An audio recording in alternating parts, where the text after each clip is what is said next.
Sunday morning இன்னைக்கு lunch ஏதாவது ஸ்பெஷலாக செய்யலாம். ஏன்னா இன்னைக்கு கவிதா பர்த்டேனால ஸ்பெஷலாக ஏதாவது செய்யலாம். அவளுக்கு பிடிச்ச ஜாமுன் செய்யலாம்னு சொல்லிட்டு ஜாமுன் ரெடி பண்ணுறதுக்காக மாவு பசஞ்சிட்டு இருந்தேன். ஜாமுன் எப்போவுமே ஒன்று வாங்கினா ஒன்று ஃப்ரீனே இருக்குது. அதுக்கு ஒரு பாக்கெட் எவ்வளோ ரேட்டுன்றதே நமக்கு தெரியாத அளவு ஆயிடுச்சு. ஏன்னா ரெண்டுமே எப்போவுமே நமக்கு கிடைக்குது. இப்போல்லாம் கொஞ்சம் மல்டி டாஸ்கர் ஆகிட்டேன். ஏன்னா குலோப் ஜாமுன் ஒரு பக்கம் ரெடி பண்ணிட்டு இருக்கும் போதே அடுப்பில் ஜீரா போட்டுட்டு அதுக்கப்புறம் குழம்புக்கு ரெடி பண்ணுறதுக்கு சாம்பாருக்கும் எல்லாமே ரெடி பண்ணி வச்சுட்டேன். அப்படியே இது வரைக்கும் போது இந்த பக்கம் சாம்பார் கிடையாது. 3 அடுப்பு இருக்கிறது ரொம்ப ஈஸியாக இருக்குது.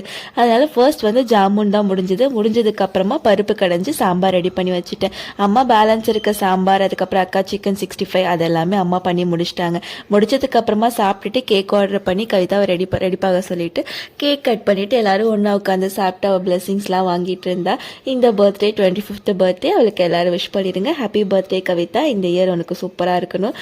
கேக்லாம் வெட்டி சாப்பிட்டு முடிச்சுட்டு அதுக்கப்புறம் அப்படியே உட்காந்து எல்லாம் ஒன்றா உட்காந்து பேசிக்கிட்டு இருந்தோம். தேங்க்யூ.